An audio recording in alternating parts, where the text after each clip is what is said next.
हर कोई जन्म ले लेता है, पता नहीं चलता कि कैसे जन्म हो गया। और जब थोड़ा थोड़ा कुछ हमें होश आता है, कुछ पता चलता है कि हाँ कुछ हो रहा है हमारे आसपास, कुछ दिखना चालू होता है, कुछ सुनना चालू होता है, कुछ हम समझ पाते हैं, तो हमें पता चलता है कि अच्छा मैं जन्म लिया हूँ। वरना जब तक हम कॉन्शियस नहीं थे, हमें तो ये पता ही नहीं था कि मैं जन्म लिया हूँ, मैं हूँ भी, मैं कौन हूँ, ये शरीर होता है, ये मम्मी, ये पापा, कुछ पता नहीं है। बस हम अनकॉन्शियसली प्रेजेंट हैं। समझ में आ रहा है बात आपको? तो जैसे ही कॉन्शियस आता है हमारे अंदर, हम अपने आसपास चीज़ों को थोड़ा देख पाते हैं, तो हमें पता चलता है अच्छा मैं हूँ। पर जैसे ही कॉन्शियसनेस हटता है, हम होते हैं पर हमें पता नहीं चलता कि हम हैं। तो इससे एक चीज़ हम निष्कर्ष निकाल सकते हैं कि हम होते हैं हमेशा, हमेशा से हम यहीं पर हैं, पर हम अपने आप को यहाँ मौजूद, अपने आप को यहाँ महसूस तभी कर पाते हैं जब हम कॉन्शियस होते हैं, जब हम जागे हुए होते हैं। एक आदमी जो जागा हुआ नहीं है, वो कभी यह महसूस ही नहीं कर सकता है कि वो इस एग्जिस्टेंस का एक पार्ट है, कि वो यहाँ पे महत्व रखता है, उसका एक वैल्यू है, वो यहाँ जी सकता है, वो प्रेम कर सकता है, वो बातें कर सकता है।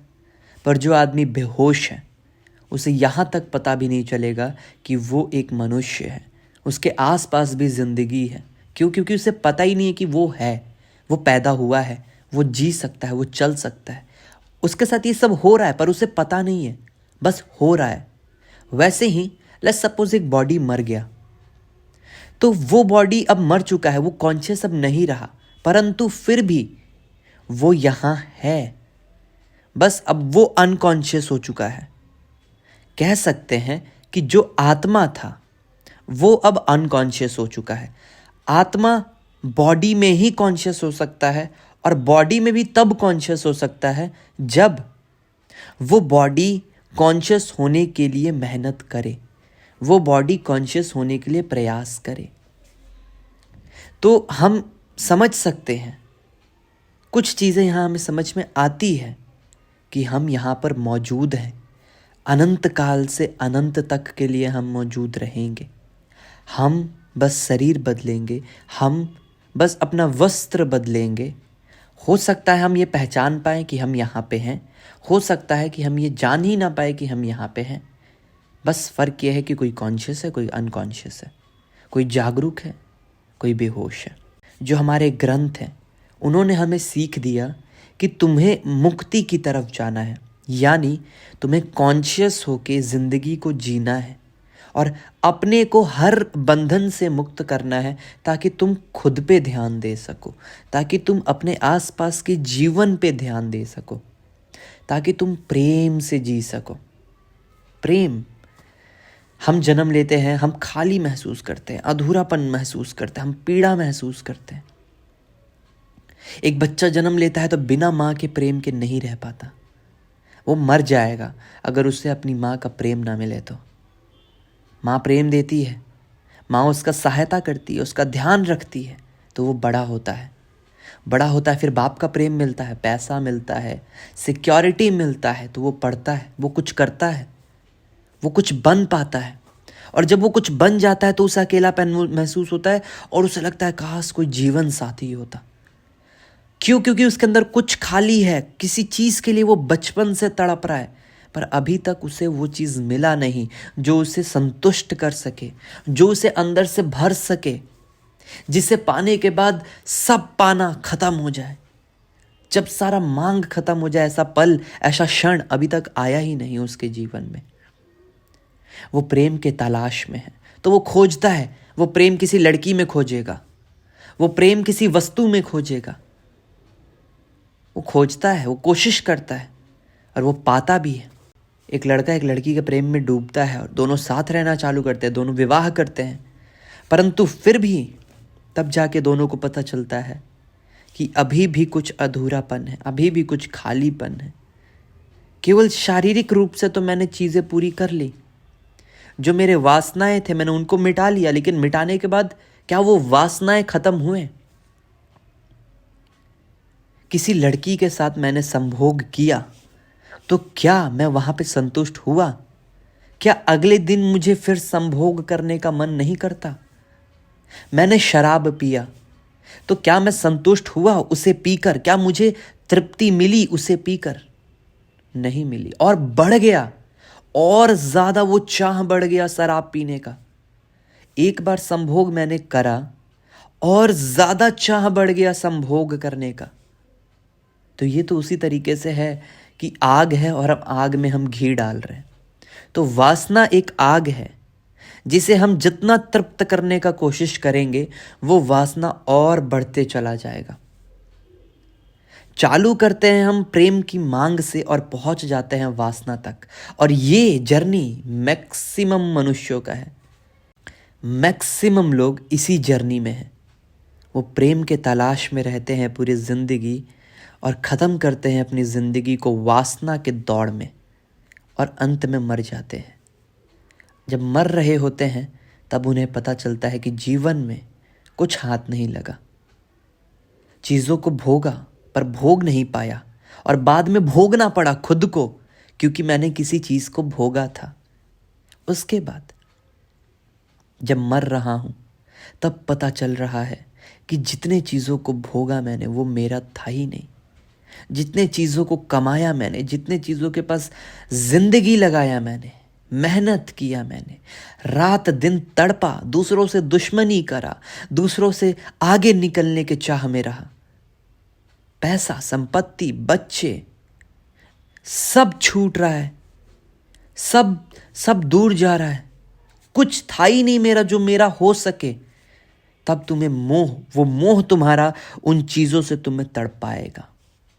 तुम असहनीय पीड़ा में मरोगे, और ये पीड़ा तुम्हें फिर मजबूर करेगा कि तुम जन्म लो। क्यों? क्योंकि तुम अभी अधूरे मन से मरे हो, तुम संतुष्ट नहीं थे। सोचो, रात को तुम सोने जाओ, ठीक है, और सुबह उठो और फिर उसी दौड़ में लग जाओ जो पिछले दिन दौड़ में थे तुम। तो क्या हुआ? तुम रात को सोने गए यानी तुम्हारा मौत हुआ, परंतु फिर तुमने सुबह जन्म ले लिया और फिर उसी दौड़ में लग गए। क्यों? क्योंकि रात को जब तुम सोने गए थे तो वो इच्छाएं अधूरी थीं जिसे तुम पूरा नहीं कर पाए थे। तो तुम्हें एक और दिन चाहिए उन इच्छाओं को पूरा करने के लिए। इसी प्रकार एक जीवन हमें मिलता है जहां पे हम जागते हैं, कर्म करते हैं, हम इच्छाओं को बनाते हैं, और अगर मरते वक्त वो इच्छाएं पूरी नहीं हुई, हम संतुष्ट नहीं हुए, तो चांसेस बहुत ज़्यादा हैं कि फिर एक जन्म लेना पड़ेगा, फिर से उसी दौड़ में लगना पड़ेगा। क्यों? क्योंकि उन इच्छाओं को फिर पूरा करना है। तुम मांगोगे, हे प्रभु एक और जन्म दो, हे प्रभु हमें वो इच्छा पूरा करना है, हे प्रभु मुझे इससे दूर मत करो। क्यों? क्योंकि चालू हुआ था ये जर्नी प्रेम को पाने से लेके। तुमने वासनाओं को भोगा, तुमने दुखों को भोगा, तुमने सुखों को भोगा, और तुमने मोह करा और चीज़ों को अर्जा, और अंत में तुम मर गए। और सब यहीं छूट गया। जिसे तुमने कमाया, प्रेम किया, चाहा, सब यहीं रह गया और तुम चले गए। सोचो, देखो सच्चाई को कि प्रेम का चाह, कि प्रेम तो हमें चाहिए क्योंकि वो चाह आ रहा है हमारे, वो अकेलापन, वो खोखलापन, वो दुख, वो पीड़ा, अकेले बैठे हैं तो कुछ अजीब लग रहा है। क्यों लग रहा है? क्योंकि अंदर एक चाह है कि कुछ संपूर्ण चाहिए, कुछ पूर्ण चाहिए, कुछ इनफाइनाइट चाहिए, कुछ पूरा करने वाला चाहिए जो मुझे पूरा कर दे। उस प्रेम का तलाश है। तो माँ में खोजते हैं, बाप में खोजते हैं, दोस्त में खोजते हैं, लड़की में खोजते हैं, पत्नी में खोजते हैं, पैसे में खोजते हैं, घर में खोजते हैं, संबंधों में खोजते हैं, पदों में खोजते हैं कि कहीं से तो प्रेम मिल जाए, कहीं से तो कुछ वो पूर्णता मिल जाए, वो संतुष्टि मिल जाए।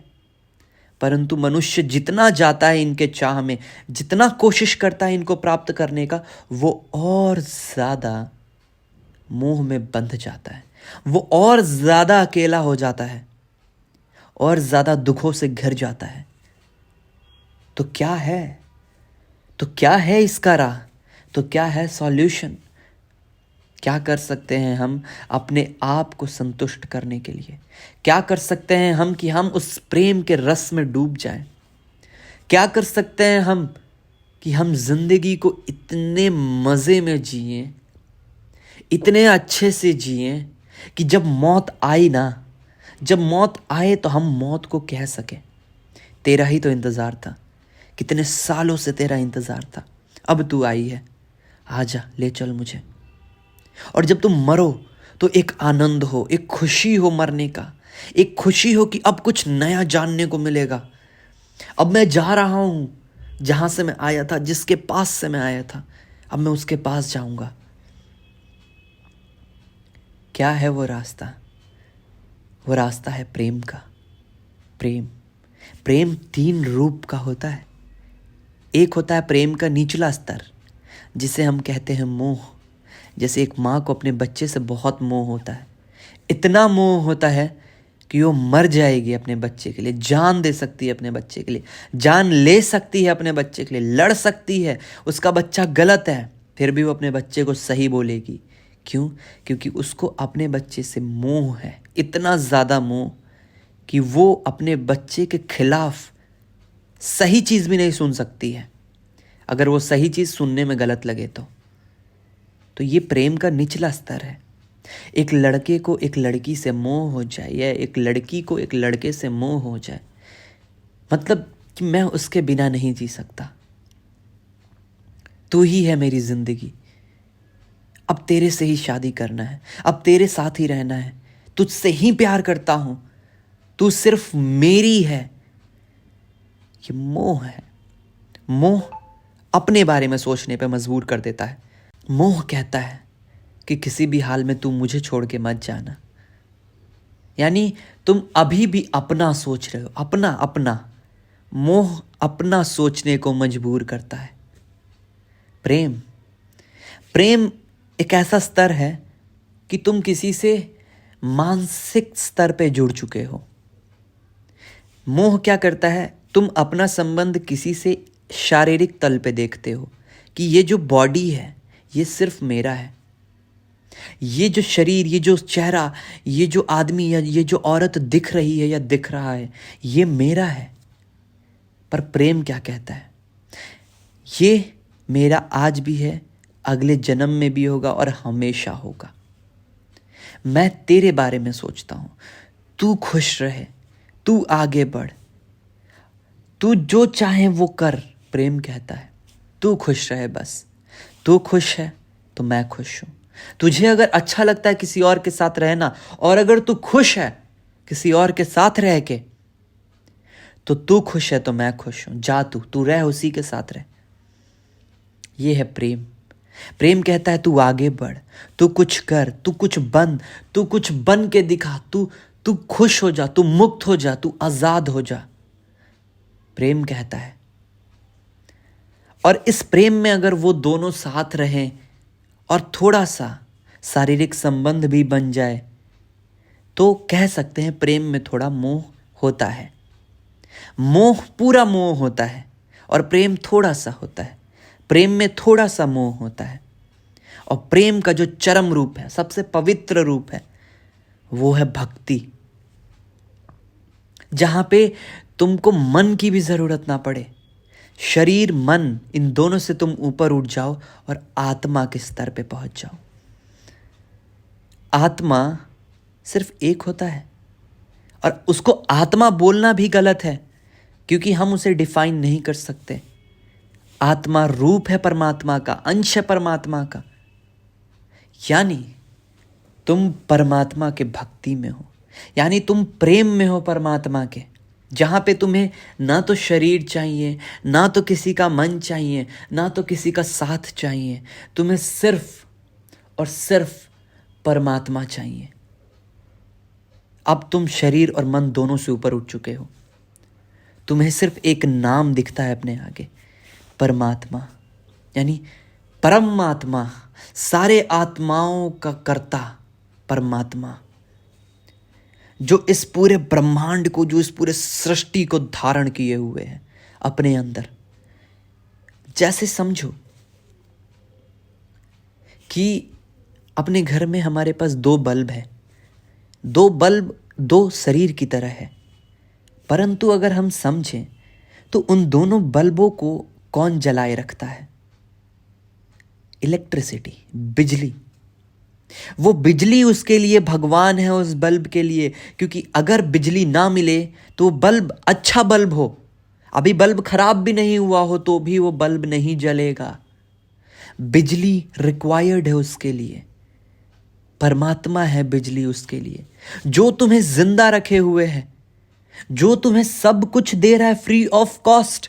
तुम्हें पेड़ मिला, तुम्हें हवा मिला, तुम्हें प्रेम मिला, तुम्हें लोगों का साथ मिला, तुम्हें पानी मिला, तुम्हें आग मिला, तुम्हें खाना मिला। कैसे मिला? किसने दिया तुमको इतना कुछ? इतना प्रेम किसने दिया तुमको? तुम्हें यह समझने का मौका मिला कि तुम उसके अंश हो, तुम उससे प्रेम कर सकते हो। ये मौका किसने दिया? तुम्हारे मां बाप ने? नहीं, ये मौका परमात्मा ने दिया। और परमात्मा का अर्थ ये नहीं कह रहा कि मैं कोई एक व्यक्ति कहीं बैठा है, नहीं। परमात्मा इज अनडिफाइनेबल। हम अपनी इस छोटी बुद्धि से उनको नहीं समझ सकते।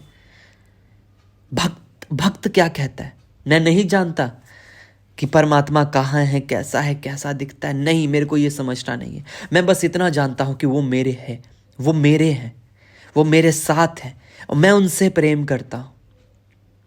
वो मुझसे करते हैं नहीं करते हैं पता नहीं, पर मैं करता हूं। मैं समर्पित हूं। परमात्मा तू ही करता है, तू ही है, तू जो करेगा अच्छा होगा। तूने जन्म दिया है, तू मृत्यु दे दे वो भी स्वीकार है। तू खाना दे, बढ़िया। तू खाना मत दे, बढ़िया। तू जो करेगा अच्छा ही करेगा मेरे लिए। ये भक्ति है।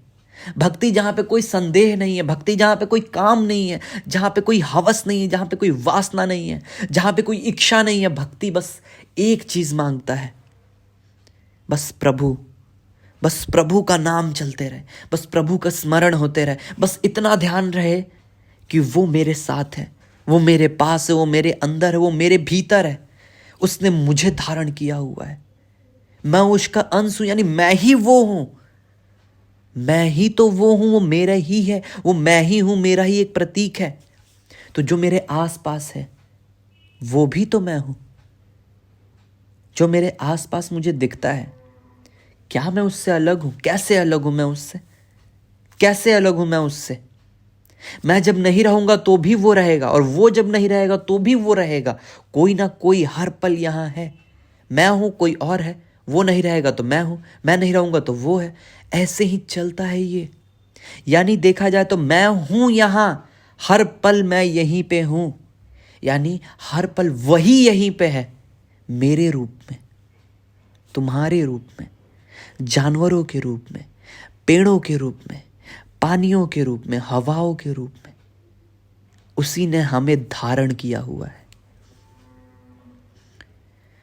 तो हम प्रेम के तलाश में भटक जाते हैं, मोह में डूब जाते हैं और वासनाओं में डूब जाते हैं और अपनी जिंदगी को नर्क बना लेते हैं, और मरते वक्त दुख में मरते हैं।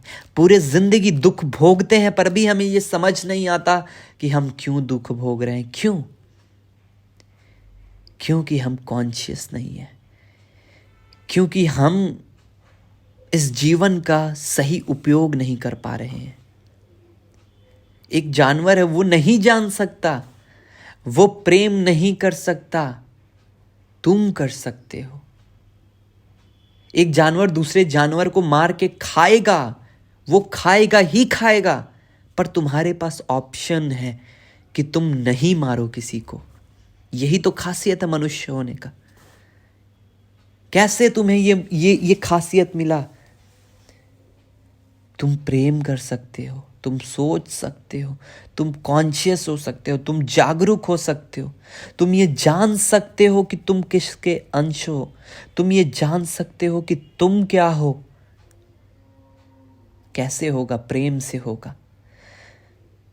प्रेम, हूं मैं जहां तुम हो वहां, तुम बिन नहीं है कुछ यहां, मुझ में धड़कती हो तुम ही, तुम दूर मुझसे हो कहां। यानी मैं जहां पर हूं वहां तुम हो, जहां मैं हूं वहां तुम हो, यानी मैं और तुम कोई दो अलग अलग चीजें नहीं है, वो एक ही है, हमेशा साथ है, कभी अलग हुए ही नहीं है हम, कभी बिछड़े ही नहीं है हम, हमेशा से साथ है। बस मैं भूल गया था कि वो मेरे साथ है, मैं भूल गया था कि वो मेरे साथ है। मैं दौड़ में लगा हुआ था कुछ पाने के, मैं दौड़ में लगा हुआ था पावर पाने के, पद पाने के, किसी और को पाने के, जो मेरा कभी हो नहीं सकता, जो मेरा कभी सहायता नहीं कर सकता, जो मेरे साथ ही नहीं हो सकता हर पल, जो मुझे एक दिन छोड़ के चला जाएगा, जिससे मैं एक दिन छोड़ के चला जाऊंगा, मैं उसके पाने के दौड़ में लगा हुआ था। और ये भूला हुआ था कि जहां हूं मैं वहीं वो भी है, हूं मैं जहां तुम हो वहां, तुम बिन नहीं है कुछ यहां, यानी तुम्हारे बिना यहां कुछ हो ही नहीं सकता है। अगर वो यहां नहीं है तो यहां कुछ नहीं हो सकता, और अगर यहां कुछ है तो वही है, केवल वही है, उसके अलावा कुछ नहीं है यहां पे। मुझ में धड़कती हो तुम ही, यानी ये जो मेरे अंदर धड़क रहा है, ये जो खून मेरे अंदर बह रहा है, ये जो मेरा शरीर है, ये क्या है? ये वही है। ये शरीर उसी का रूप है, अलग अलग रूप है उसके।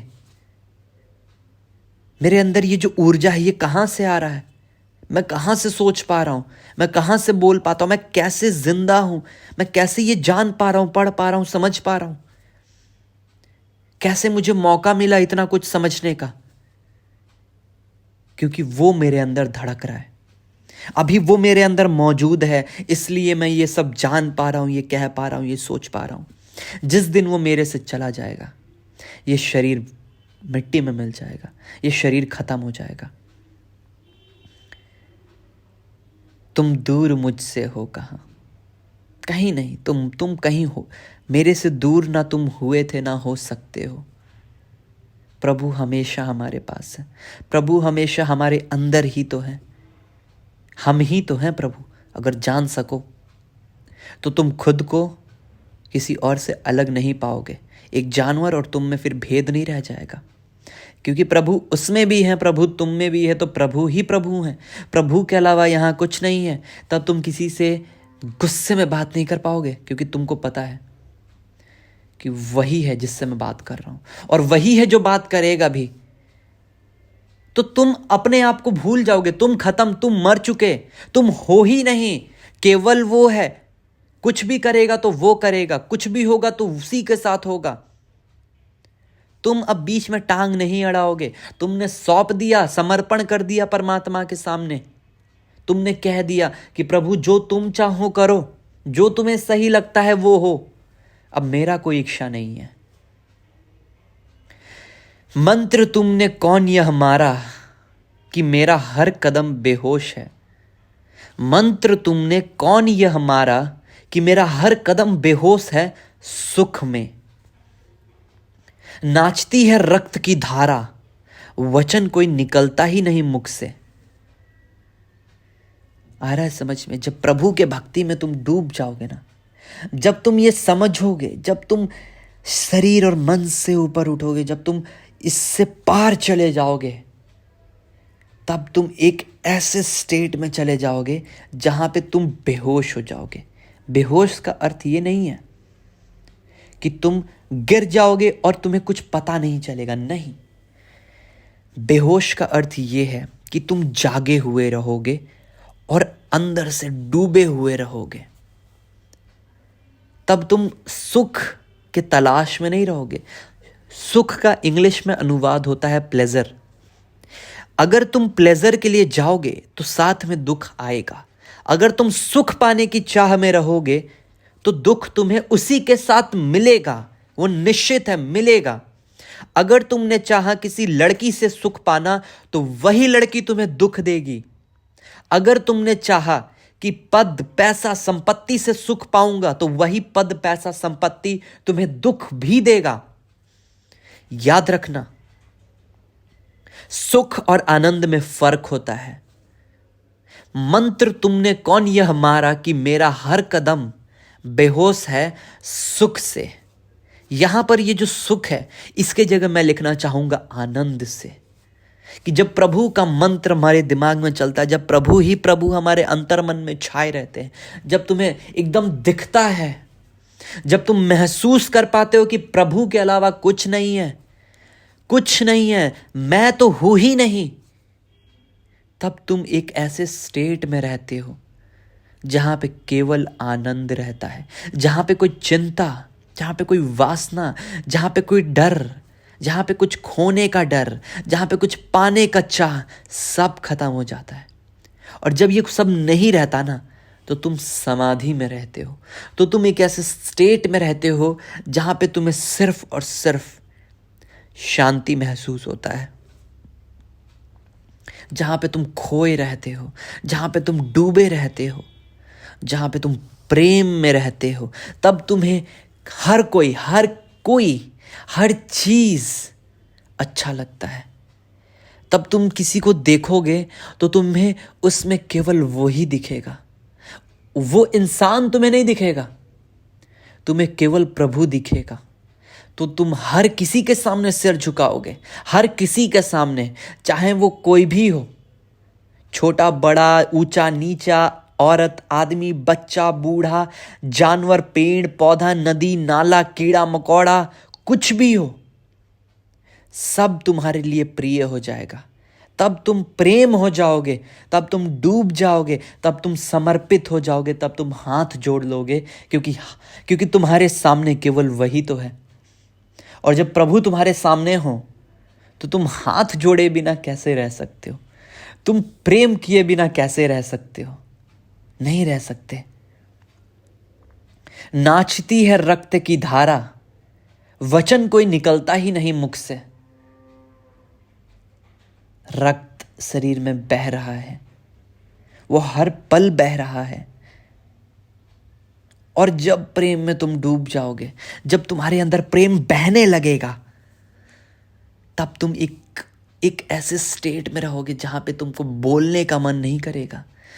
क्योंकि तुम बोलो किससे बोलोगे? तुम प्रभु से, जो प्रभु तुम्हारे भीतर बैठा है, जो तुम्हारे बोलने से पहले ये जानता है कि तुम क्या बोलोगे, जो तुम्हारे सोचने से पहले ये जानता है कि तुम क्या सोचोगे। तुम उससे बोलोगे, तुम सोचोगे, तुम सोच ही नहीं सकते, तुम बोल ही नहीं सकते। वही सोचता है, वही बोलता है, और वही खुद से बोलता है। तो अगर तुम्हारे मुंह से कुछ निकलना होगा तो निकल जाएगा। तुम नहीं निकालोगे जब तुम प्रेम में रहोगे, जब तुम समाधि में रहोगे, जब तुम डूबे हुए रहोगे परमात्मा की भक्ति में, तब तुमको बोलने का भी मन नहीं करेगा। जब बुद्ध समाधि को प्राप्त हुए, ज्ञान को प्राप्त हुए, तो कहा जाता है कि लगातार 7 या 8 दिन तक बुद्ध चुप रह गए। तो ब्रह्मा डर गए कि यार अब ये व्यक्ति इतना ज्ञानी हो गया, इसने आत्म साक्षात्कार को समझा, इसने खुद को समझा, परमात्मा को समझा, ज्ञान को प्राप्त हुआ, अब यह आदमी चुप रह जाए तो पूरे मनुष्यता के लिए बहुत बड़ा एक दुख का कारण होगा। मनुष्य इससे वंचित रह जाएगा, ज्ञान से वंचित रह जाएगा। तो बुद्ध का बोलना बहुत जरूरी है। तो प्रभु धरती पर आए और बुद्ध से उन्होंने प्रार्थना किया कि प्लीज आप बोले। तो बुद्ध ने क्या कहा? बुद्ध ने कहा मैं तो अब बचा ही नहीं, और अगर मैं कुछ बोलूंगा तो वो आप ही बोलेंगे, प्रभु ही बोलेंगे। जब बोलना होगा खुद बोलेंगे।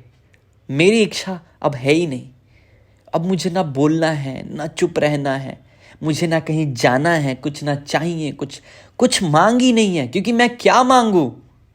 मैं क्या मांग सकता हूं? मेरा कितना सोच है, मैं क्या ही बेहतर सोच सकता हूं खुद के लिए? वो जो सोचेगा वो बेहतर होगा। उसे जो देना होगा दे दे, जो लेना होगा ले ले, जो बुलवाना होगा बुलवा दे, नहीं बुलवाना होगा चुप रखवा ले। अब नहीं, अब मुंह से कुछ नहीं निकलेगा मेरे, निकल ही नहीं सकता, क्योंकि इतने आनंद में हूं कि अब उस आनंद में ही डूबे रहने का मन है।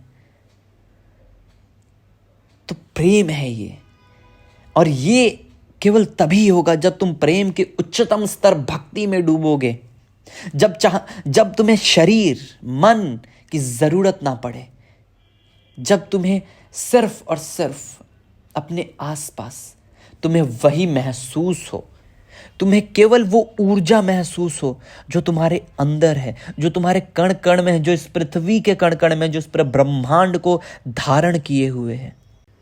उनको मांगो जिनके मिलने के बाद सारी चाह मिट जाए, तुम संतुष्ट हो जाओ, तुम पूर्ण हो जाओ, तुम फुलफिल्ड हो जाओ, तुम आनंदित हो जाओ, तुम खुश हो जाओ। वो प्रभु के चरण कमलों में हो, प्रभु के भक्ति में है। वो शरीर और मन से ऊपर उठने के बाद है, वो कॉन्शियस होने के बाद है। समझो